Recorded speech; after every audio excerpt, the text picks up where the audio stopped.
நீங்கள் பார்த்துக் கொண்டிருப்பது இந்தியாவின் நம்பர் 1 டீலர் வசந்த் & கோ வழங்கும் Tamizha Tamizha, powered by KAG tiles, special partner SPR city, market of India, cooperated by Gokul sandal soap மற்றும் அன்னை டேட்ஸ்.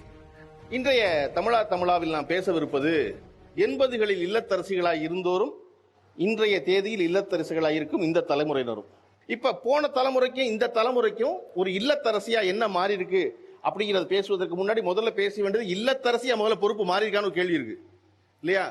காலகாலமா இங்க என்ன சொல்லப்படுது அப்படின்னா, கடவுளை கூப்பிடாட்டினா கூட பரவாயில்ல, கணவனை கும்பிட்டுட்டேன்னா அவ சொன்னானா பெய்யும் மழைதான். ஆனா இந்த ரெண்டு தலைமுறையும் சந்திச்சுக்குதா, உரையாடிக்குதா, இவர்கள் அவர்களை பற்றி என்ன நினைக்கிறார்கள், இவர்கள் அவர்களை பற்றி என்ன நினைக்கிறார்கள் கேள்வி வந்து நின்றுச்சுன்னா அதை உரையாடுவோமே நடத்தும். முந்தைய தலைமுறை இல்லத்தரசிகள்கிட்ட உங்களுடைய திருமணம் எந்த ஆண்டு நடந்தது, அப்பொழுது உங்களுடைய வயது என்ன? 88ல திருமணம் நடந்தது. 18+ எனக்கு திருமணம் ஆனபோது. 18+. அப்ப ஓகே. எனக்கு வந்து 1990ல கல்யாணம் ஆச்சு. அப்ப எனக்கு 20 இயர்ஸ். ஓகே. 15 இயர்ஸ்ல மேரேஜ் ஆச்சு. 70ல 1970ல 15 வயசுல கல்யாணம் ஆச்சு உங்களுக்கு. ஓகே. 1985ல கல்யாணம் ஆச்சு. அப்ப வயசு 19. ஓகே. 1978ல கல்யாணம் ஆச்சு. அப்ப எனக்கு 14 வயசு. 14? ஆமா. ஓகே. எனக்கு 1992ல கல்யாணம் ஆச்சு. அப்ப எனக்கு 17 வயசு. 90ல கல்யாணம் ஆச்சு. 16 வயசு. 16. எனக்கு 86ல கல்யாணம் ஆச்சு. 17 வயசு. சார் எனக்கு 1990ல கல்யாணம் ஆச்சு. எனக்கு அப்ப வந்து 11 வயசு முடிஞ்சு 12 வயசு ஆரம்பம் ஸ்டார்டிங். 12 வயசு ஆனிச்சு உங்களுக்கு? 12 வயசு அப்பதான் ஸ்டார்டிங். எனக்கு 94ல கல்யாணம் ஆச்சு. எனக்கு மேரேஜ் ஆகும்போது 16 வயசு. 85ல கல்யாணம் ஆச்சு. அப்ப எனக்கு 15 வயசு. ஓகே. உங்களுடைய கணவரை முதல்ல அரேஞ்ச் மேரேஜ் பண்ணவங்க எங்க பாத்தீங்க? கல்யாண பந்தல்ல தான் பார்த்தேன் சார். அவரை கல்யாண பந்தல்லாம் பாத்தீங்க? பந்தல்ல தான் பார்த்தேன். ஓகே. ரிலேஷன் தான் இருந்தாலும் பொண்ணு பார்க்கலாம் அவர் வரவே இல்லை. ரெண்டு ஃபேமிலியும் அவங்கவுங்க சௌரியங்கள் எல்லாம் பேசி முடிச்சிட்டு இன்னைக்கு மாப்பிள்ளை வீட்டுக்காரங்க வராங்க அப்படிங்கிற ஒரு இன்ஃபர்மேஷன்ல பொண்ணு பார்க்க வீட்டுக்கு ஃபர்ஸ்டா வந்தப்பதான் நான் ஃபர்ஸ்டா பார்த்தேன். அது வரைக்கும் போட்டோ கூட காமிச்சு பிடிச்சிருக்கா பிடிக்கலையா அப்படின்லாம் எதுவுமே இல்லை. நான் வந்து காலேஜ் போயிட்டு வரேன். 3 மாசம் தான் காலேஜ் போயிருந்தேன். அப்பா சொன்னாங்க உனக்கு கல்யாணம் ஃபிக்ஸ் பண்ணியாச்சு. எங்க மாமா பையனுக்கு தான் எனக்கு ஃபிக்ஸ் பண்ணியிருந்தாங்க. நான் அவரை பார்த்தே ஒரு 2-3 இயர்ஸ் ஆயிடுச்சு. எங்களுதுல வந்து பார்க்கலாம் அலோவ் பண்ண மாட்டாங்க. ஸோ நான் கல்யாண மேடையில தான் அவரை பார்த்தேன். ஸோ என் பையன் என்னை அடிக்கடி கேட்பான், நீ எப்படிமா ஒத்துக்கிட்ட கல்யாணத்துக்கு எதுவுமே பார்க்காம? நான் சொன்னேன், எனக்கு ஒரே எக்ஸைட்மெண்ட் என்னன்னா புது சாரீ எடுத்து கொடுப்பாங்க, பியூட்டிஷியன் வச்சு மேக்கப் பண்ணுவாங்க, இவ்வளவுதான் கல்யாணம்னா எங்களுக்கு ஒரு எக்ஸ்பெக்டேஷன் அப்பெல்லாம் இருந்தது. ஓகே. அதுக்கு திருமணத்துக்கு இவர் தான் கல்யாணம் பண்ண முடிவு பண்ணிட்டாங்க காலேஜ் போன 3 மாசத்துல. அதுக்கு எல்லாம் போட்டோ எல்லாம் காமிச்சாங்களா, பேசுனீங்களா? இல்ல எதுவுமே கிடையாது சார். போட்டோ காமிக்கல, பேசல, எதுவுமே இல்ல. ஆனா உங்க போட்டோ அவர் காமிச்சாங்க? காமிச்சிருக்கலாம். நான் அதை கேட்கவே இல்லை இப்ப வரைக்கும். இது ஒரு நல்ல கேள்வி, வேணா போய் கேட்கறேன் இன்னைக்கு. நான் வந்து நாகப்பட்டினம் சார். நாகப்பட்டினம் பக்கத்துல சிக்கல். ஆனா என் ஹஸ்பண்ட் வந்து சென்னை மயிலாப்பூர். அவங்க வந்து திடீர்னு தான் வந்தாங்க. என்னை பொண்ணு பார்க்க வராங்கன்னே எனக்கு தெரியாது. நான் வெறும் பாவாடை தாவணி போட்டுட்டு எக்ஸாமுக்கு கிளம்பிட்டு இருந்தேன். டைப்ரைட்டிங் எக்ஸாம் கிளம்பிட்டு இருந்தேன். திடீர்னு வந்து நிக்கிறாங்க காலைல 10 மணிக்கு.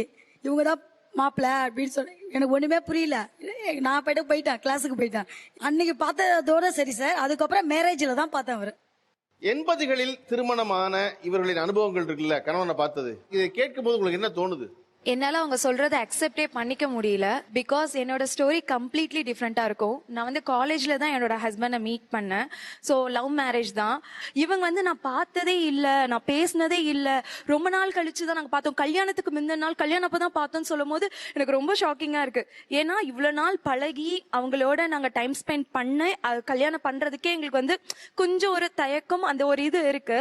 இவங்க எதுவுமே பார்க்கல, யார்கிட்டயுமே பேசல. டக்குன்னு இவர் தான் உன்னோட வாழ்க்கை துணை, இவர் தான் கடைசி வரைக்கும் வரப்போறாருன்றது எனக்கு கேட்கும் போதே பயங்கர ஷாக்கா இருக்கு. நாங்களும் அந்த காலத்துல காலேஜ் படிச்சிருக்கோம்.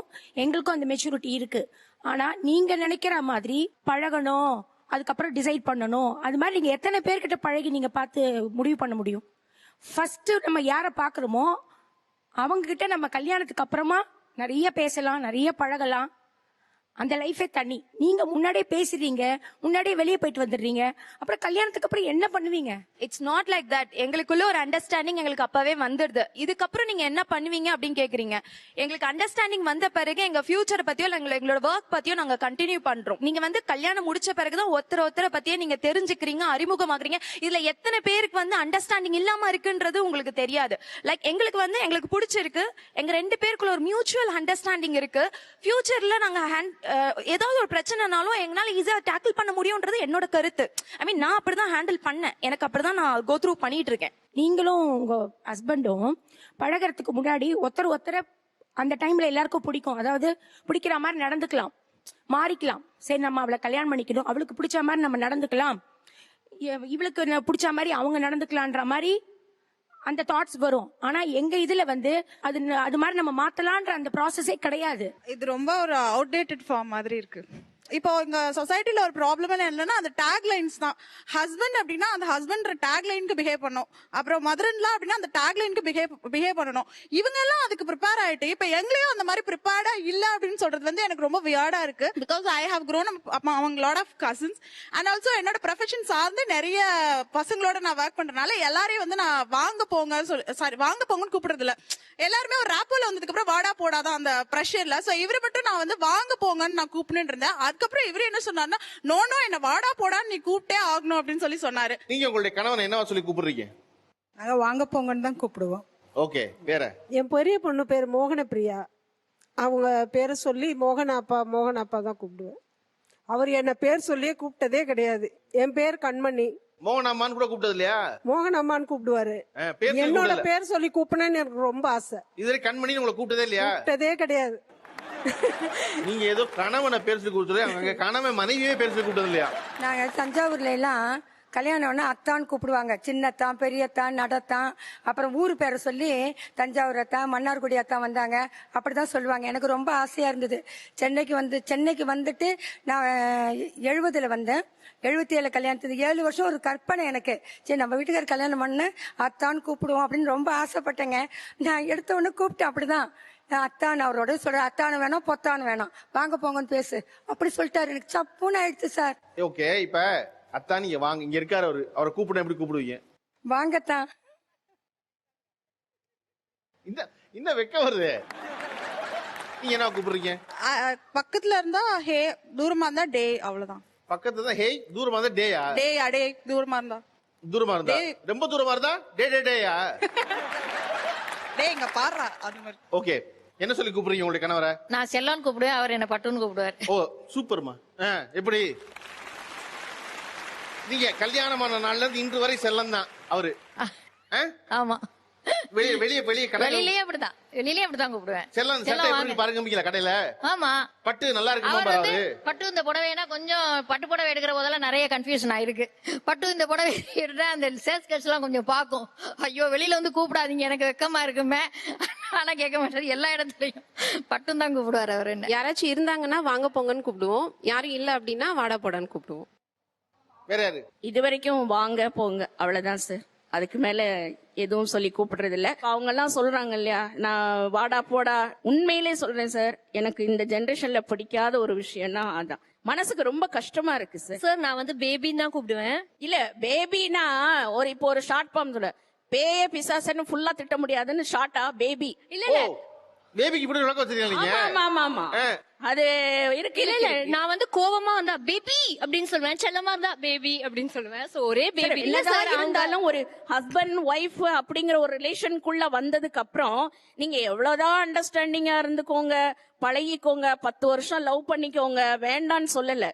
பட் திருமணம் அந்த பந்தத்துக்குள்ள வந்ததுக்கு அப்புறம் அட்லீஸ்ட் இந்த ஒரு ரெஸ்பெக்டாவது, அதாவது என்னங்க எங்களை மாதிரி அந்த மாதிரி லெவல்ல கூட நீங்க போக வேண்டாம்.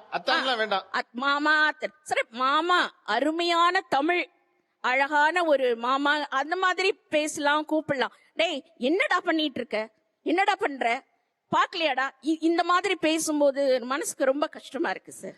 ஒரே நிமிஷம், இந்த வாடா போடான்னு கூப்பிடுறது அப்புறம் என்னங்கன்னு கூப்பிடுறது எல்லாமே இது ஒரு உணர்வு சார்ந்த நிலைதான். இப்போ எனக்கு எங்க அம்மா வந்து நான் வந்து சம்டைம்ஸ் எங்க அம்மாவை செல்லமா கூப்பிடுவேன், எங்க அப்பாவை செல்லமா கூப்பிடுவேன், எங்க அண்ணனை செல்லமா கூப்பிடுவேன். இப்ப என் ஹஸ்பண்டும் உணர்வு சார்ந்த நிலைதான். எப்படி வேணாலும் கூப்பிடலாம், பட் பேரண்ட்ஸுக்கு பெத்தவங்களுக்கு முன்னாடி கொஞ்சம் மரியாதையா கூப்பிட்டா நல்லா இருக்கும். நீங்க எப்படி கூப்பிடுறீங்க? என் கணவரை நான் வாங்க போங்கன்னு தான் சொல்லுவேன். இப்பெல்லாம் வந்து வாங்க போங்கன்னு சொல்றது இல்ல, பொண்ணு வந்து பப்பான்னு கூப்பிடுவா, அதனால சொல்லுங்கப்பா இதுப்பா வாங்கப்பா அப்படின்னு, அவ்வளவுதான். இவங்க சொன்ன மாதிரி இந்த குழந்தைங்களை பத்தி பேசினாங்க. இப்ப என் பையனையோ என் மருமகனையோ என் பொண்ணுக்கும் அதான் சொல்லுவேன். நாங்க வந்து தங்கம் சாமி இப்படி எப்படி வேணுமோ அப்படி கூப்பிடுறோம். அப்படிங்கும்போது எங்க பசங்களை அவங்க எல்லாம் வாடா போடா அப்படின்னு எங்க முன்னாடி கூப்பிடும்போது கொஞ்சம் கஷ்டமா இருக்கும். சார் ஆக்சுவலா அவங்க சொல்ற மாதிரி நாங்களும் வந்து மரியாதை தான் சார் கூப்பிடுறோம் எல்லாரும் இருக்கும் போது. ஓகேங்களா? பட் இப்ப ஜெனரேஷன்ல வந்து ஹஸ்பண்ட்ஸ் வந்து எதிர்பார்க்கறாங்க, இப்படி கூப்பிட்டா நல்லா தான் இருக்கும்னு எதிர்பார்க்கறாங்க. அவங்க அந்த மேம் வந்து ரொம்ப ஃபீல் பண்ணி சொன்னாங்க, ஜென்ஸ் அதை எக்ஸ்பெக்ட் பண்றாங்க சார், இப்படி கூப்பிட்டா நல்லா இருக்கும்னு அவங்க எதிர்பார்க்கறாங்க. ட்ரெண்ட் மாறிடுச்சு. பொதுவா இல்லத்தரசி அப்படின்னு சொல்லும் பொழுது அந்த அரசன் முதல்ல கொடுத்த ஒரு கிஃப்ட் அல்லது இந்த குடும்ப வாழ்வின் இத்தனை ஆண்டுகால நினைவாக போற்றி பாதுகாக்கும் ஒரு பொருள் இருக்கும். அப்படி நீங்க போற்றி பாதுகாக்கிற எப்பொழுதும் நினைவில் வைத்திருக்கிற கையில் வைத்திருக்கிற பொருள் எது சொல்லுவீங்க? கல்யாணத்துக்கு முன்னாடி ஆஃப்டர் என்கேஜ்மெண்ட் ஃபர்ஸ்ட் கிறிஸ்மஸ் வந்தப்ப எனக்கு வாங்கி கொடுத்த ஒரு புடவை. எத்தனை வருஷம் ஆச்சு அது? 31 வருஷம்.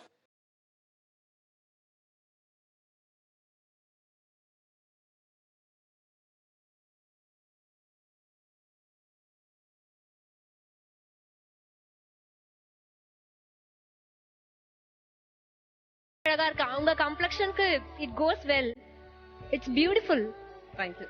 நீங்க இட்ஸ் பியூட்டிஃபுல் சொன்னோன்னே அவங்க ஒரு கணம் 31 வருஷம் முன்னாடி போய் தன் கணவன் முதல்ல வாங்கி கொடுத்த அன்னைக்கு இந்த முகத்துக்கு வந்துட்டாங்க பாருங்க அவங்க அப்படியே. சார் கல்யாணம் ஆகி 5 வருஷம் கழிச்சு தான் எனக்கு வளையல் வாங்கி கொடுத்தாரு. அந்த வளையல் நான் எப்பவுமே போட்டிருப்பேன். இதுதான் ஃபர்ஸ்ட் அவர் வாங்கி கொடுத்தது. அதே மாதிரி இந்த செயின்ல இருக்கிற டாலர் வந்து அவர் லாஸ்டா எனக்கு கொடுத்தது. இது ரெண்டுமே நான் எப்பவுமே வச்சிருப்பேன். பொண்ணு கேட்டாலும் கொடுக்க மாட்டேன், மருமக கேட்டாலும் கொடுக்க மாட்டேன். இந்த மோதிரம் வாங்கி கொடுத்தாங்க, அது இன்னமும் நான் அப்படியே வச்சிருக்கேன். விரல்லே தான் இருக்கும் எப்பொழுதுமே. அதை நிறைய நகை மாத்திட்டோம் வாங்கிட்டோம், ஆனா இதை மட்டும் நான் மாத்த மனசே வரல. ஓகே. என்னுடைய ஃபர்ஸ்ட் வெட்டிங் டேக்கு ரெங்கனா ஸ்ட்ரீட்ல தள்ளுபடியில 90 ரூபாய்க்கு 9 lakhs புடவை கட்டினது ஃபர்ஸ்ட் டைம். அதனால இந்த புடவை நான் இன்னும் பத்திரமா வச்சிருக்கேன். Okay, super. இதுவரைக்கும் கிஃப்ட் எல்லாம் ஒன்றும் கொடுத்ததே இல்லை. எத்தனை வருஷம் ஆச்சு உங்க கல்யாணம் ஆகி? 25. ஓகே. நீங்க ஏதாவது இதுவரை எதிர்பார்த்திருக்கீங்களா அதை வாங்கி கொடுக்கணும்னு? ரொம்ப ஆசையா இருக்கும். இல்ல அவங்க வந்து ரொம்ப கிரேஸ்ஃபுல்லா சொன்னாங்க, எனக்கு வந்து கிஃப்டே கொடுத்ததுல அப்படின்னு.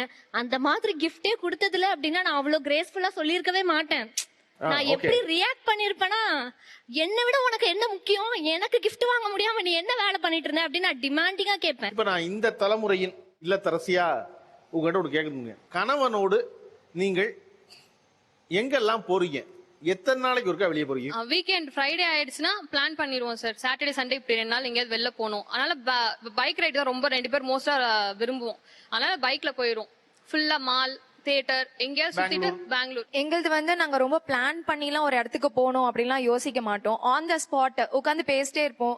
எங்கேயாவது வெளில போலாம்பா அப்படின்னு சொன்னா போதும், டக்குன்னு ராத்திரியா இருக்கலாம், வியாழக்கிழமை ராத்திரியா இருக்கலாம், எனி டைம் ஈவன் ராத்திரி ஒரு 2 மணினாலுமே எங்களுக்கு வெளியில போகணும் அப்படின்னு எங்களுக்கு தோணுச்சுன்னா ஈவன் பீச் கூட டக்குன்னு பைக் எடுத்து நாங்க 2 பேர் கிளம்பிடுவோம். எவ்ரி வீக்கெண்ட் கண்டிப்பா அவுட்டிங் போயிடுவோம். பக்கத்துல எங்களுக்கு வந்து கோவலம். சோ அங்க போயிட்டு எப்படியும் நான் அவருக்கு ஃபுட்டுக்கு மட்டுமே 500 ரூபாய் வச்சு அங்க இருக்கிற ஃபுட் எல்லாம் சாப்பிட்டுட்டு தான் அவரை கூட்டிட்டு வருவேன். இப்ப கண்டிப்பா ஞாயிற்றுக்கிழமை வெளியே போயிருவேன், கண்டிப்பா ஞாயிற்றுக்கிழமை வெளியூர் போயிருவேன் அப்படின்னு சொல்றவங்க இருக்காங்கல்ல. உங்களுடைய தலைமுறையில உங்க கணவரோட வெளியே போனது அப்படிங்கிறது, குறிப்பா ஞாயிற்றுக்கிழமை உங்களுடைய ஞாயிறு என்னவாக இருந்தது? ஞாயிறு இருந்தாலும் சரி, திங்கள் செவ்வாய் புதன் இருந்தாலும் சரி, எங்கேயுமே என்ன கூட்டிட்டு போனது கிடையாது. அதுக்கு பேர் தான் வேற வேற, எல்லாம் ஒரே நாள் தான். ஒரே நாள் தான். பட் இன்னைக்கு அவர் கூட இந்த நாள் வரையும் என்னோட ஒரு ஷாப்பிங் வந்தது கிடையாது, ஒரு மூவி வந்தது கிடையாது, எங்கேயுமே வந்தது கிடையாது. அவங்க ரிலேட்டிவ்ஸ்ல ஏதாவது ஃபங்க்ஷன்னா ஹில் டேக் ஆஃப், அவ்வளவுதான். பட் அதெல்லாம் அக்செப்ட் பண்ணிட்டு தான் நாங்க வாழ்ந்தோம். இப்ப இவங்க எல்லாம் every day the husband is expected, அப்படியே அவர் பண்ணலன்னா நான் அடுத்த மாதம் டிவோர்ஸ் நினைக்கிறேன். இன்னும் அந்த pressure the boys are going through. அப்படித்தானா? இல்ல வெளியில போலனா வேற எப்படி நாங்க ஸ்ட்ரெஸ் பர்ஸ்ட் பண்றது? என்னமா இது?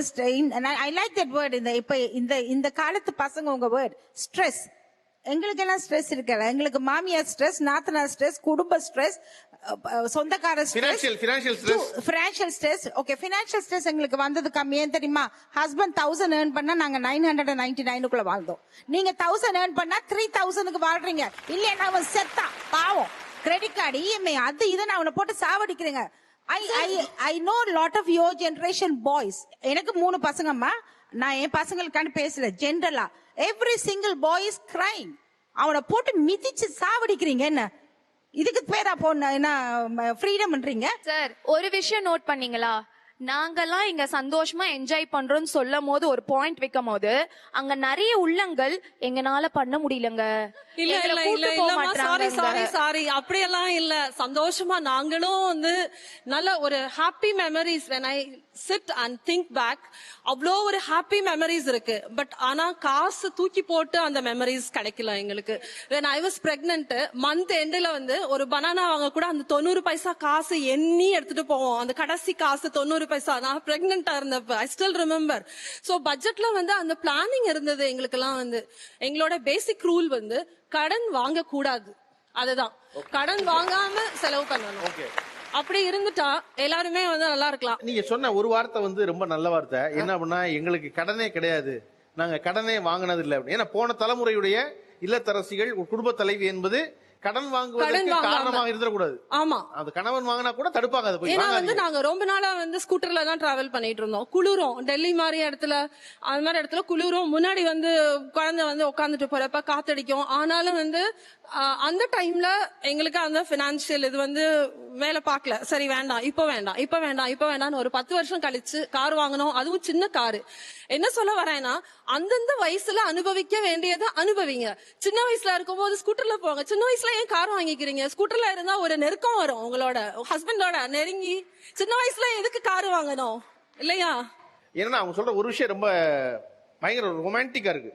என்ன அப்படின்னா, எல்லாவற்றையும் அடைவதற்கு ஒரு பருவம் இருக்கு, ஒரு நாள் இருக்கு. கல்யாணமாகி இளமையா இருக்கும்போது 25 வயசு பையனுக்கு 24 வயசு பொண்ணுக்கும் போது கட்டி பிடிச்சிட்டு பைக்ல போங்களேன், பைக்ல போய் சிரமப்படுங்களேன். அவங்க சொல்லல, கட்டி பிடிச்சிட்டு பைக்ல போங்களேன், வாங்குவோம் காரை. அவங்க சொல்லும் பொழுதே டெல்லியில குளிரான நாள்ல நானும் என் கணவரும் ஸ்கூட்டர்ல கட்டி பிடிச்சிட்டு போவோம்னு சொல்லும் பொழுது லேசா நமக்கே குளிருது. இதுக்கே அவசரமா கார் வாங்கணும்னு சொல்றது இருக்குல்ல, அது கணவனோடு இருப்பது நெருக்கத்தை அதிகரிப்பதற்கான வழியாக அவர் சொல்வதுதான். சண்டேஸ் பத்தி பேசும்போது சார், எங்க ஜெனரேஷனும் சரி அவங்க ஜெனரேஷனும் சரி, ஃபுட் பிகம்ஸ் த கிரைட்டீரியா. அவங்க வெளியே போய் சாப்பிட்றாங்க, நாங்க வீட்டில் சமைச்சு சாப்பிட்றோம். So how was our Sunday before 30 years அப்படின்னு பாத்தீங்கன்னா, ஐயோ சண்டே வருதா, இதான் எங்களுக்கு பெரிய ஃபியர். சமைக்க வச்சே கொல்ல போறாங்க. சாப்பாடு சாப்பிட்டே கொல்ற குடும்பம்னா அது எங்க ஃபேமிலி தான் சார். காலையில மெனு உளுந்து வடை கண்டிப்பா வேணும். So idli vada sambar every Sunday it is a compulsory. That will go up to 11 o'clock. அப்புறம் பிரியாணி. அது பிரியாணி பண்றது பிரச்சனை இல்ல. உருளைக்கிழங்கு சிப்ஸ் 5 கிலோ உருளைக்கிழங்கு சார். உருளைக்கிழங்கு சிப்ஸ் வீட்ல தான் பண்றதா? வீட்ல தான் பண்ணணும், ஹோம்மேட் தான். அதுல கடைசியா சாப்பிடும் போது நமக்கு ஏதோ கொஞ்சம் இருக்கும். ஆனா அந்த ஃபுட்டை சாப்பிட்டு அந்த குழந்தைங்க, அந்த ஃபேமிலி, பெரியவங்க எல்லாரும் சந்தோஷப்படும் போது ஓகே ஃபைன். திருமணமான முதல் நாள் உங்களுடைய கணவர் வீட்டுக்கு போன அன்றைக்கு உங்களுக்கு நேர்ந்த அனுபவம் என்ன? ரொம்ப பயமா இருந்தது, அவ்வளோ நர்வஸா இருந்தது. ஸ்டேஷனுக்கு வந்து எல்லாரும் வந்து வழி அனுப்பிச்சிட்டு மத்தியானம் அங்கிருந்து கிளம்பி நைட் இங்க வந்தோம். அன்னைக்கு வியாழக்கிழமை மாப்பிள்ளை வீட்டுல சாப்பிடக்கூடாதுன்னாங்க. ஃப்ரைடே தான் சாப்பிடணும். அன்னைக்கு ஒரு ரிலேஷன் கண்டினியூ ஆக, ஐ மீன், அதனால அது வேற பசி. எங்க வீடு கொஞ்சம் ஜாலி, இவங்க வந்து ரொம்ப ஃபார்மல் தான். அதனால கொஞ்சம் படபடப்பாவே இருந்தது, கொஞ்சம் பயமாவே இருந்தது. முதல்ல காலையில வந்து காஃபி போட்டு வாங்கன்னாங்க. எனக்கு உண்மையாலுமே காஃபியை போட தெரியாது. ஏன்னா ஜாயிண்ட் ஃபேமிலிக்கு தான் போறேன். போட்டு வா, எடுத்து வாங்க சொன்னது யாரு? எங்க மாமியாரு. எல்லாத்துக்கும் காஃபி போடு அப்படின்னாங்க. எனக்கு ரொம்ப நர்வஸ் ஆயிடுச்சு. ஐயோ காஃபி எப்படி போடுறது அப்படின்னு தெரியல. சரி போனேன், அங்க ஒரு ஃபில்டர் இருந்தது. ஓகே சம்ஹவ் மேனேஜ் பண்ணி ஒரு காஃபி பாலை காய்ச்சி கலக்கி கொடுத்துட்டேன். அதை பார்த்துட்டு உடனே சொன்னாங்க, காஃபி வந்து நல்லா பிரவுன் கலர்ல இருக்கணும் அப்படின்னாங்க. நீங்க என்ன கலர்ல போட்டீங்க காஃபியை? அது கொஞ்சம் பிளாக்கா தான் இருந்தது. பொன்னிறமா இருக்கணும் அப்படின்னாங்க எங்க மாமா. சோ அது ஒரு பெரிய டென்ஷன் ஆயிடுச்சு எனக்கு. ஐயோ நல்ல பேர் வாங்க முடியலையே நம்மனால. முதல் ஊத்திக்கிச்சே, இனி என்ன ஆக போதோ அடுத்து அப்படின்னு பயம். இவங்க கிட்ட கெட்ட பேர் வாங்கிடக்கூடாது, எப்படி நல்ல பேர் வாங்குறது, அது ஒண்ணுதான் நோக்கம். ஒரு 8 வருஷம் அதான் சார் நோக்கம். காலையில எந்திரிச்ச உடனே இன்னைக்கு பூரா திட்டு வாங்க கூடாது, இன்னைக்கு பூரா இவங்க கிட்ட எப்படியாவது ஒரு கிரெடென்ஷியல் வாங்கிடணும் அப்படின்னு. நான் கல்யாணம் ஆன அன்னைக்கு மறுநாளே என்னை உப்புமா செய்ய சொன்னாங்க சார். எனக்கு சமையலே தெரியாது, ஒன்றும் தெரியாது. ரவையை வறுக்க தெரியல. கருப்பா வறுத்து உப்புமா வந்து கருப்பா செஞ்சது நான் தான் சார். அதுக்கு எங்க மாமியார் சொன்னாங்க, அவன் மூஞ்சி மாதிரியே செஞ்சிருக்கிறா பாரு அப்படின்னாங்க சார் ஃபர்ஸ்ட் நாள். அதுக்கப்புறம் மத்தியானம் சாம்பார் அப்ப சிரிக்கிறீங்க, அன்னைக்கு என்ன ரியாக்ட் பண்ணீங்க? நான் ஒண்ணுமே பண்ணல, நமக்கு தான் தெரியலையே என்ன பண்றது, அட்ஜஸ்ட் பண்ணிட்டு தானே போகணும் அப்படின்னு கம்முன்னு இருந்தேன். கல்யாணம் முடிச்சு முதல் நாள் நாங்கள் பரமக்குடில இருந்து 3 மணிக்கு வந்துட்டோம். அன்னைக்கு நைட்டு கட்டுசாத கூட வீட்டுல இருந்து வந்து எல்லாம் சாப்பிட்டாச்சு. மறுநாள் காலையில இருந்துச்சு பல்ல தேய்ச்சிட்டு இருந்தோம்னா எல்லாம் கூடத்துல உட்காந்துருந்தாங்க. முத்தம் கூடம் அந்த பக்கம் பின்பக்கம் முத்தம். நாத்தனார் மாமியார் உள்ள போய் ஆன மண்டையை கொண்டாங்கிறாங்க. ஆன மண்டையை கொண்டு வா அப்படிங்கிறாங்க. ஆன மண்டையை கொண்டு வாவா? ஆமா. முதல்ல வந்து இங்க பண்ணையார் வீட்டுக்கு போயிருந்தோம், மாமனார் வேலை பார்த்த இடத்துல. அங்க வந்து மான் இதெல்லாம் வெட்டி வச்சிருந்தாங்க. அந்த நிறைய மண்டை இருந்துச்சு. ஆமா. ஆத்தாடி தெரியாதனமா இங்க நம்ம யாரோ காட்டு முராண்டி குடும்பத்துல கொண்டு வந்து நம்மளை விட்டுட்டாங்க. ஒரு 2 மணி நேரம் அடுப்புலயே நின்றுருக்கேன். இவங்களும் ஏதோ பேச்சுவாக்குல காயெல்லாம் ஆஞ்சிட்டு திரும்ப வெளியில இருந்து நாத்தனார் சத்தம் போட்டாங்க, என்னடி ஆனமண்டை எடுக்க இவ்வளவு நேரமா அப்படிங்கிறாங்க. இன்னது ஆனமண்டைன்னு சொல்லிட்டு பயந்து நடுங்கி போய், அக்கா எனக்கு தெரியல எங்க இருக்குன்னு வந்து ஒரு அகலமா ஒரு பாத்திரத்தை எடுத்துட்டு வராங்க. டேய் நம்மள இவங்க என்ன நினைச்சிட்டு இருக்காங்க? ஓகே, அந்த பெரிய சைஸ் பாத்திரத்துக்கு பேர் ஆனமண்டை. ஆனமண்டை. வீடு ஃபுல்லா மக்கள் இருக்காங்க, ஆனா யார்கிட்டயும் போய் ஆனமண்டைன்னா என்னன்னு கேக்குறதுக்கே எனக்கு பயம். உங்களுடைய திருமணம் முடிந்த முதல் நாள் காலை என்பது என்னவாக இருந்தது? நான் கல்யாணம் பண்ணிட்டு வரும்போது லைக் எக்ஸைட்டிங்காக இருந்தது. ஒரு இமேஜினரி வீடு தான். நான் ஹஸ்பண்ட் வீடு பார்த்ததில்ல, அரேஞ்ச் மேரேஜ். ஸோ ஹஸ்பண்ட் நாத்தனாரெல்லாம் த்ரூ ஃபோனில் கம்ஃபர்டபுளாக இருந்தாங்க. ஸோ நெக்ஸ்ட் டே மார்னிங் மாமியார் தான் சமைச்சாங்க. அப்புறம் ஈவினிங் தான் ஹஸ்பண்ட் வந்துட்டு டீ போட்டு எடுத்துட்டு வா, கெஸ்ட் எல்லாம் இருக்காங்க. நாங்கள் ஓ காட் டீ போடணுமா, எப்படி போடணும்னு தெரியாதே, அதுக்கு சரி நான் ஹெல்ப் பண்ணுறேன்னு அவர் தான் போட்டு கொடுத்தாரு tea. So day by day பழகிட்டேன். ஓகே, அவங்களுக்கு டீக்கே ஓ காடா, உங்களுக்கு என்ன? தூங்கி எந்திரிச்ச உடனே நம்ம 20 வருஷமா பாத்துட்டு இருந்த வீடு இல்லாத ஒரு புது இடமா இருக்கே அப்படின்னு சொல்லிட்டு நான் உடனே எனக்கு ஒரு 10 நிமிஷத்துக்கு என்ன பண்றதுனே புரியல. அந்த எங்க இருக்கவனே புரியாது முதல்ல. ஆமா, எழுந்த உடனே புது ரூம் புது எல்லாமே வேற இல்லைங்களா, நம்ம வீட்டுல இருந்ததும் இங்கே ஒரு 10 நிமிஷம் எனக்கு என்ன பண்றதுனே புரியாம அமைதியாவே உட்காந்துட்டு இருந்த பெட்லயே தான் நான். அப்புறம் உடனே போன் எடுத்து அம்மாக்கு போன் பண்ணேன். அம்மா வந்து காலைல எழுந்த உடனே இந்த மாதிரி எனக்கு போன் பண்ணக்கூடாது, ஃபர்ஸ்ட் எந்திரிச்சு வெளியே போ, அத்தை மாமாவெல்லாம் பார்த்து பேசிட்டு அதுக்கப்புறமா எனக்கு ஃபோன் பண்ணு அப்படின்னு சொல்லிட்டாங்க. அதனால அவங்க கிட்டயும் எதுவுமே ஷேர் பண்ண முடியல. ஆனாலும் எங்க வீட்டை மிஸ் பண்ணது, எந்திரிச்ச உடனே ஒரு புது சூழல் பாக்குறது எனக்கு ரொம்ப வித்தியாசமா இருந்தது. காலையில எழுந்ததும் பயத்தோட போச்சு. அவங்க வேலையை பார்த்துட்டு இருந்தாங்க, நான் மட்டும் தனியா இருந்த ரூம்ல. ஸோ கிச்சன் கூப்பிட்டாங்க, வாழைக்காய் கொடுத்து கட் பண்ணி காமி அப்படின்னு சொன்னாங்க. ஸோ வாழைக்காய் எனக்கு வந்து கட் பண்ண அனுபவம் இல்லை. ஸோ நான் என்ன பண்ணிட்டேன், நீட்டா கட் பண்ணிட்டேன். அப்படி கட் பண்ணக்கூடாதான், தலை வால் தனியா கட் பண்ணணுமா, அதுதான் குடும்பத்துக்கான ஒரு அறிகுறின்னு சொல்லுவாங்களாம். ஸோ எல்லாரும் ஒரு மாதிரி பார்த்தாங்க, என்ன ஒரு மாதிரி பாக்குறாங்க, நம்ம தப்பா பண்ணிட்டோம் போல. சோ அதை திருத்திக்கன்னு சொல்லல, சோ இந்த மாதிரி பண்ணாத அப்படின்னு சொல்லிட்டாங்களா, நான் எழுந்து உள்ள வந்துட்டேன். சோ சொல்ற அனுபவமும் சரியில்லாம இருந்தது. சோ எப்படி சொல்றாங்க பாரு, சரி ஓகே நம்ம உள்ள வந்துடலாம் அப்படின்னு சொல்லிட்டு ஒரு புதுசாவே போச்சு. என்னோடது அரேஞ்ச் மேரேஜ் தான் சார். ஃபர்ஸ்ட் நாளே ரொம்ப பயத்தோட போனேன்.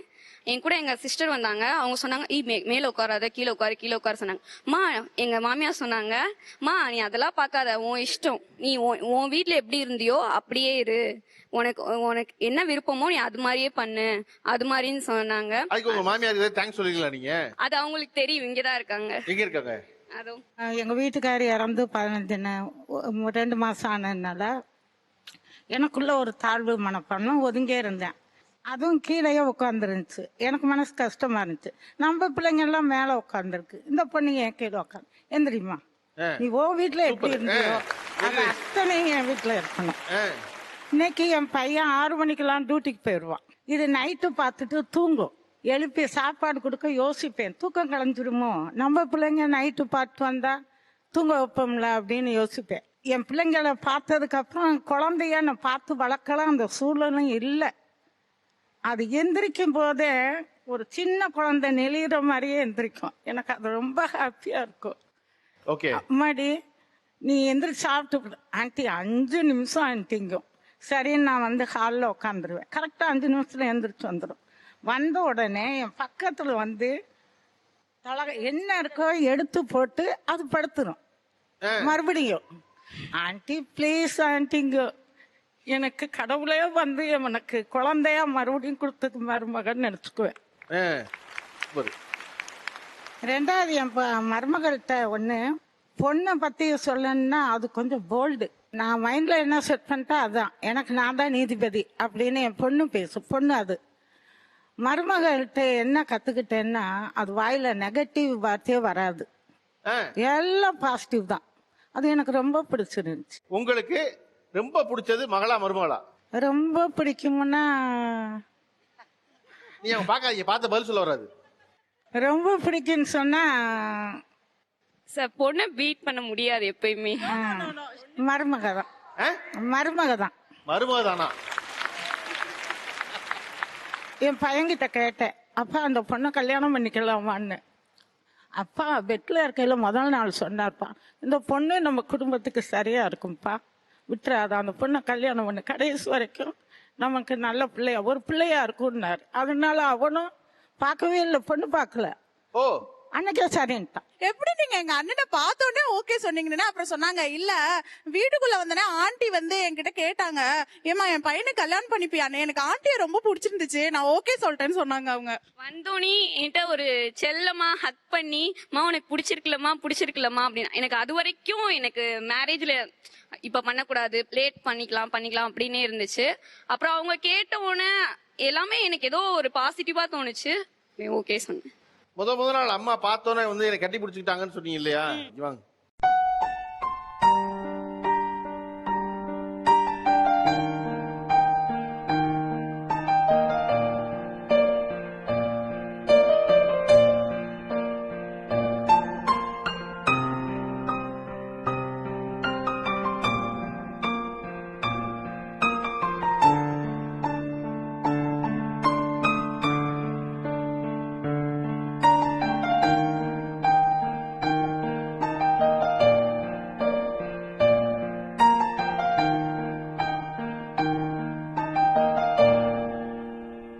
மக பிடிக்குமா மருமக பிடிக்குமான்னு கேட்டு அம்மாவை கார்னர் பண்றோம்ல, கொண்டு போய் அவங்க ஒரு சேஃபா பதில் சொல்ல ட்ரை பண்றாங்க.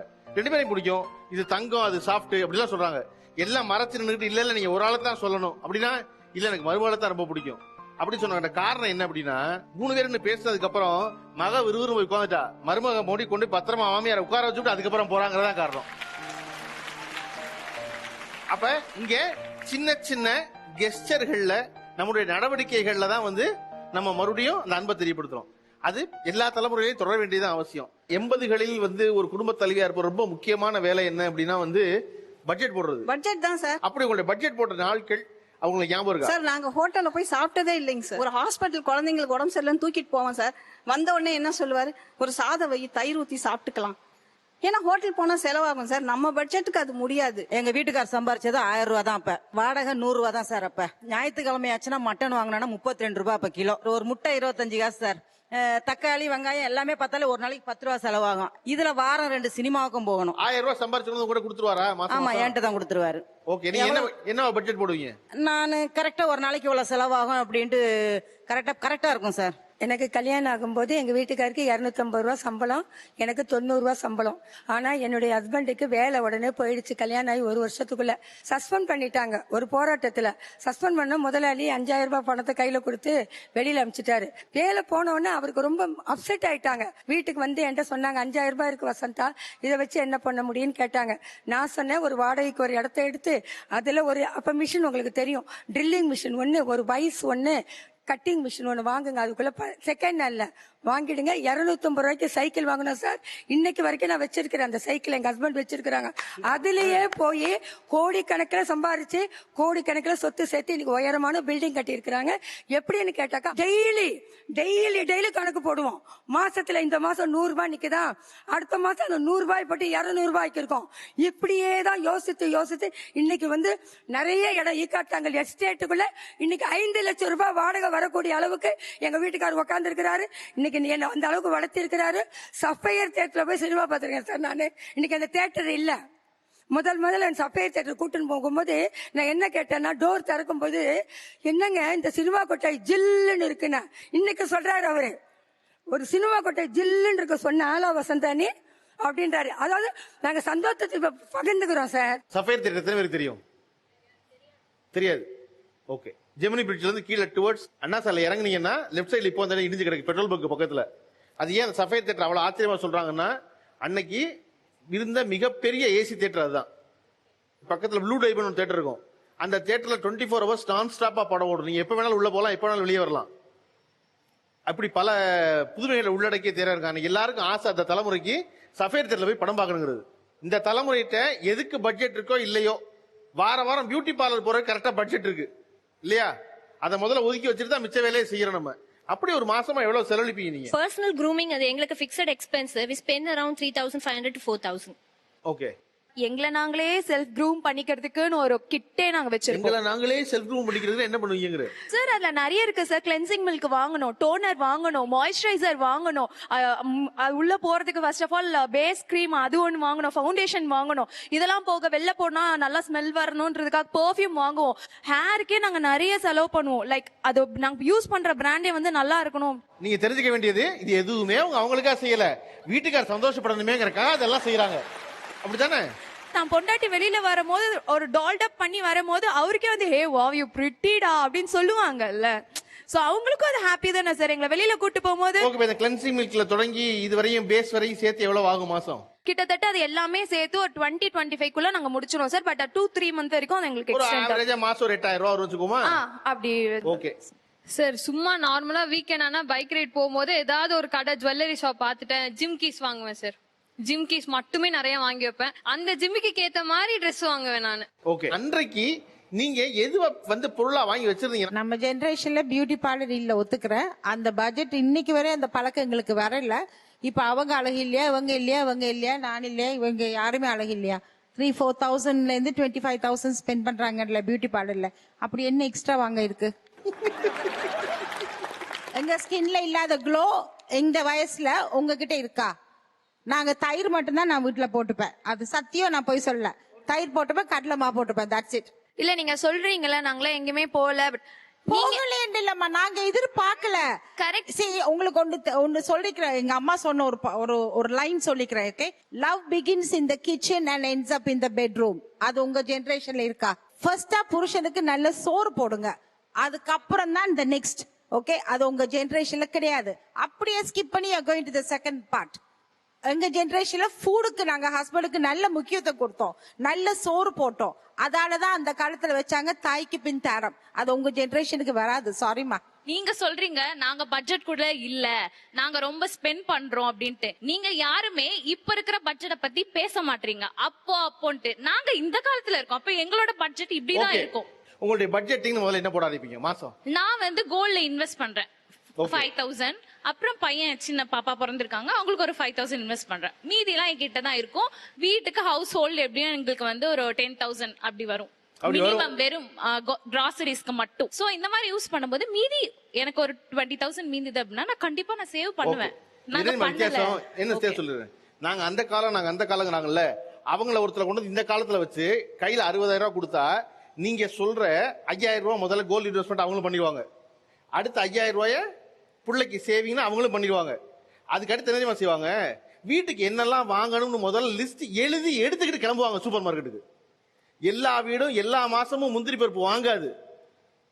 ஆனா நம்ம என்ன செய்வோம்? ட்ராலி தள்ளிட்டு போயிட்டு முந்திரி பருப்பு தானே இருந்துட்டு போகுது, அது உடைச்ச முந்திரி பருப்பு 1 கிலோ விலை குறைச்சு, உடைக்காத முந்திரி பருப்பு விலை கூட, அது நமக்கு தெரியவே தெரியாது. நம்ம தான் ட்ராலி தானே, புள்ள உள்ள உட்காந்துருக்கு, அதோட 10 பொருளை தூக்கி உள்ள போடு, வந்ததுக்கு அப்புறம் 10,000 ரூபாய் வருது, சில மாசம் 12,000 ரூபாய் வரும். ஆனா அந்த தலைமுறை கிட்ட இன்னைக்கு நீ 60,000 கொடுத்தீங்கன்னா அது என்ன செய்யும்னா, இந்த மாசம் எந்த விசேஷமும் இல்ல, அதனால முதல்ல முந்திரி பருப்பு கட்டு, முந்திரி பருப்பு கட்டுன்னு சொன்னா கிஸ்மிஸ் பழம் கூடவே கட்டு.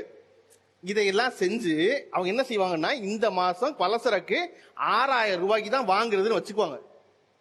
அடுத்த மாசம் மறுபடியும் விசேஷம் இருக்கு, பிள்ளைக்கு பிறந்த நாள் இருக்கு அப்படின்னா அந்த 6,000 ரூபாயில பருப்பை குறைச்சு முந்திரி பருப்பு கூடும்.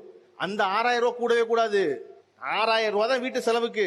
அந்த 6,000 ரூபாய்க்குள்ள முந்திரி பருப்பு வாங்கணுமா கல்கண்டு வாங்கணுமாங்கிறத அந்தந்த மாச தேவையின் பொறுத்து மாறுமே ஒழிய, சூப்பர் மார்க்கெட் போய் வண்டியை தள்ளிட்டு போய் மிச்சர் தான் நான் வச்சுக்கலன்னா போறேன், அதைத்தான் அவங்க சொல்றாங்களே ஒழிய அந்த கால கதையை சொல்லவே இல்லை அவங்க. உங்களுடைய குழந்தைகளோடு நேரம் செலவழிப்பது என்பது எப்படி இருக்கு? ரொம்ப ஜாஸ்தி இல்ல சார், நான் மிஸ் பண்றேன் தான். எவ்வளவு நேரம் ஸ்பெண்ட் பண்ணுவீங்க ஒரு நாளைக்கு? 1.5 hours சொல்லி கொடுக்கும் போது, ஹோம்ஒர்க் சொல்லி கொடுக்கும் போது I spend time. Otherwise weekends மட்டும்தான். நாங்க வந்து நியூக்ளியர் ஃபேமிலி தான் சார். நான் ஹஸ்பண்ட் தான் அவனை பாத்துக்கணும். சோ வந்து ஃபுல் அண்ட் ஃபுல் அவன் என்கிட்ட மட்டும்தான் இருப்பான். அவங்க ஜிம் போயிடுவாங்க. சோ அவங்க ஜிம் போயிட்டு வர டைமிங்ல அவங்க பாத்துப்பாங்க. இப்ப நான் வந்து ஒரு 10 days குளிக்க வைக்கிறேன் அப்படின்னா அவங்க ஒரு 2 days குளிக்க வைப்பாங்க. இதுல வந்து உங்களுக்கு எங்களுக்குள்ள நிறைய அண்டர்ஸ்டாண்டிங் வர ஆரம்பிச்சது. எல்லாமே பண்ணுவோம், அவனுக்கு ட்ரெஸ் அப் பண்றதுல இருந்து எல்லாமே நாங்க ஷேர் பண்ணி பண்றோம். நிறைய பாண்ட் வந்து அதிகமா இருக்கு எங்களுக்கு டைம் ஸ்பெண்ட் பண்றது. நான் வந்து எப்படி பாக்குறேன்னா, இதை ஏன் இவ்வளோ ஒரு சிரமமா பாக்குறாங்க? நான் டைம் ஸ்பெண்ட் பண்ணணும் இதுக்காக, நான் இவ்வளோ நேரம், அதை ஒரு இயல்பா எடுத்துக்கோங்க. இப்ப நாங்களாம் எப்படி வளர்த்தணும்? நான் நினைப்பேன் இந்த பிள்ளைங்களை பார்த்து, இது இவ்வளோலாம் நீங்க ஸ்ட்ரெயின் பண்ண வேண்டாமா, அதை சும்மா இயல்பா விடுங்க, அந்த குழந்தை தானா அழகா உங்களோட வளர்ந்துரும். நீங்க பார்த்து பார்த்து வளர்த்தணும். இவ்வளோலாம் நீங்க இதுக்குன்னு அதாவது எப்படின்னா, ஒரு வீட்டுக்குள்ள போனோம்னா, ஐயோ சத்தமா பேசாதே, எங்க குழந்தை தூங்குது, டிவி வால்யூமை குறைங்க, மொபைல் வால்யூமை குறைங்க, குழந்தை தூங்க. சோ அவ்வளோலாம் நீங்க அதை ஸ்ட்ரெயின் பண்ண வேண்டாம். இயல்பா இயற்கையா நீங்க உங்க வீட்டுல இருந்து வளர்த்துற மாதிரியே வளர்த்தலாம்.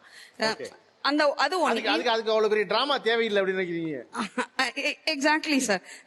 நிறைய இந்த ஜெனரேஷன், எங்க அக்கா பசங்க அவ்வளோ, அந்த குழந்தை உட்கார்ந்து அது 1 மணி நேரம் ஒரு கல்யாண வீட்டுக்குள்ள வந்தா வரவே விடாது.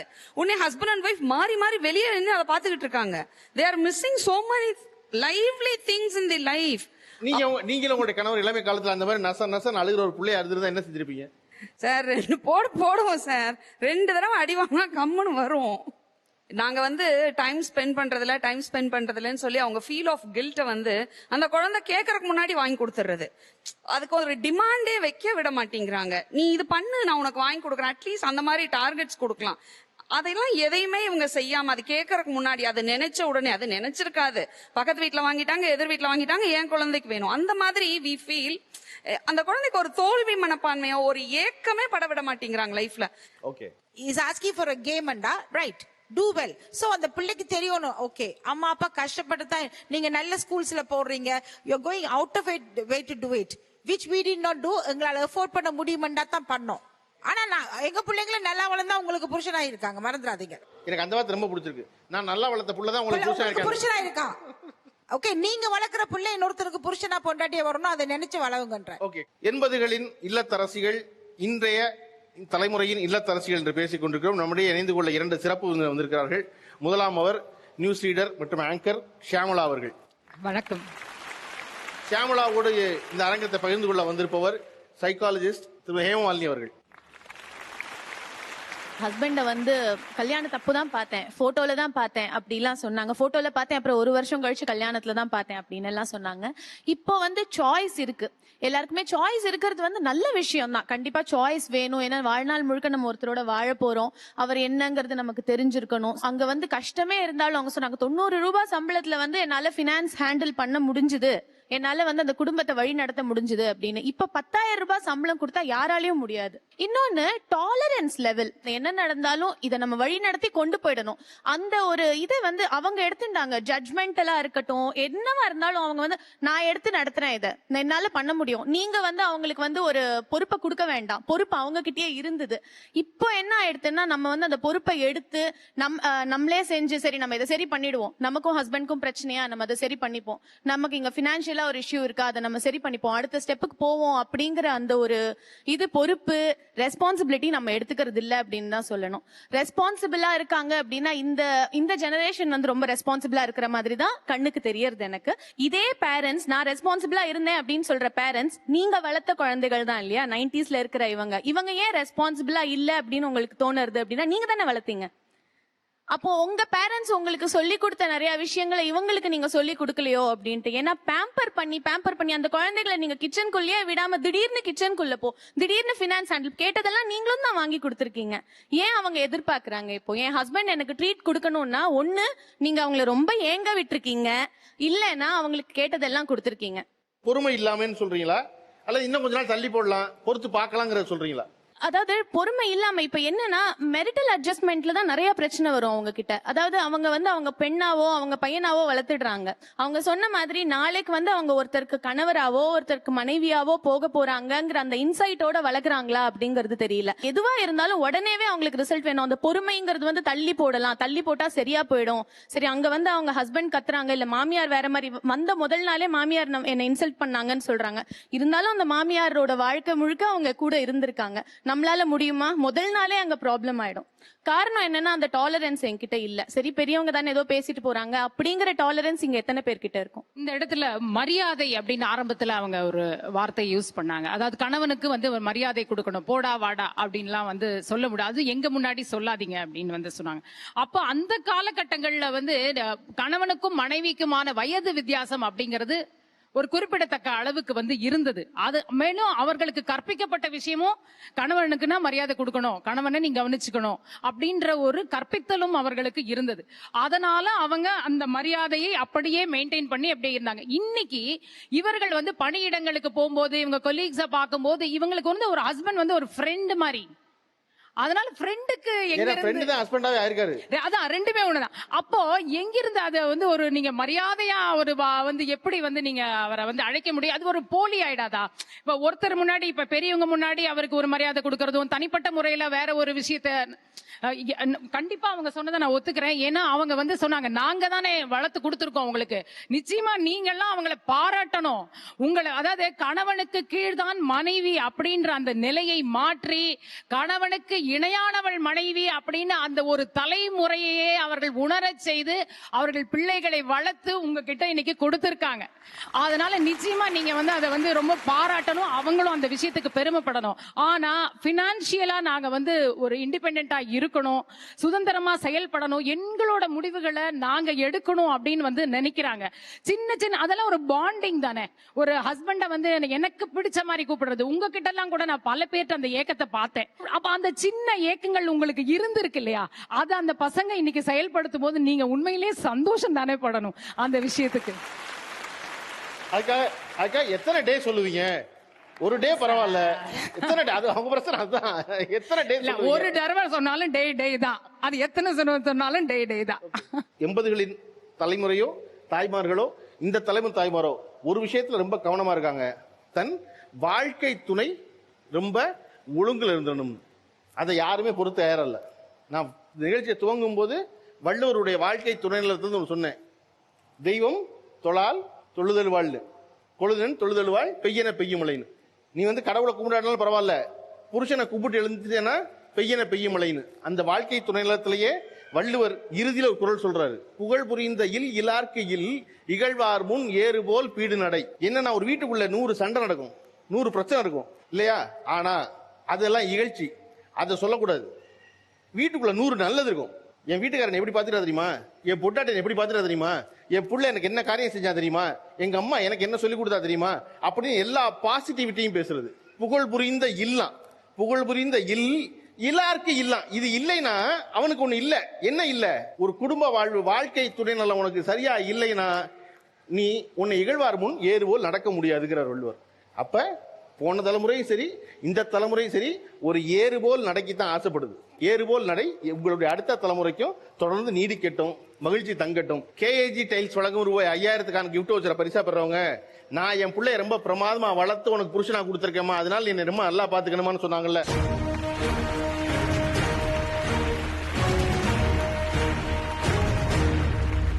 நிகழ்ச்சியில் சிறப்பாக பங்காற்றிய இருவருக்கு வந்து புத்தகம் பரிசளிப்பது வழக்கம். இந்த பக்கம் அந்த புத்தகத்தை பரிசா பெறது எப்பொழுதும் நம்ம நிறைய பேசுறோம்.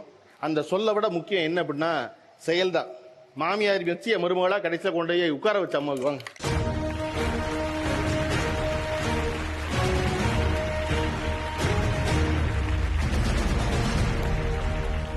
கௌரா பதிப்பகம் வழங்கும் ரூபாய் 4000 மதிப்புள்ள புத்தகங்களை இந்த பக்கம் இந்த பரிசா பெறவங்க வந்து ஞாயிற்றுக்கிழமை காலையில வடை போட ஆரம்பிச்சோம்னா 50 வடை போடுவோம். ஐயோ ஞாயிற்றுக்கிழமை வந்துருச்சேன்னு பதறிடுவோம்னு சொல்லி பாருங்க.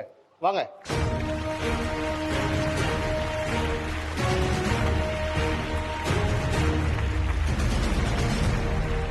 நிகழ்ச்சியில் கலந்து கொண்ட அனைவருக்கும் அன்பும் நன்றியும். மீண்டும் அடுத்த வாரம் சந்திப்போம், வேறொரு தலைப்பில் சந்திப்போம். நீங்கள் பார்த்துக் கொண்டிருந்தது இந்தியாவின் நம்பர் 1 டீலர் வசந்த் & கோ வழங்கும் Tamizha Tamizha, powered by KAG tiles, special partner SPR city market of India, co present by Gokul sandal soap மற்றும் அன்னை டேட்ஸ்.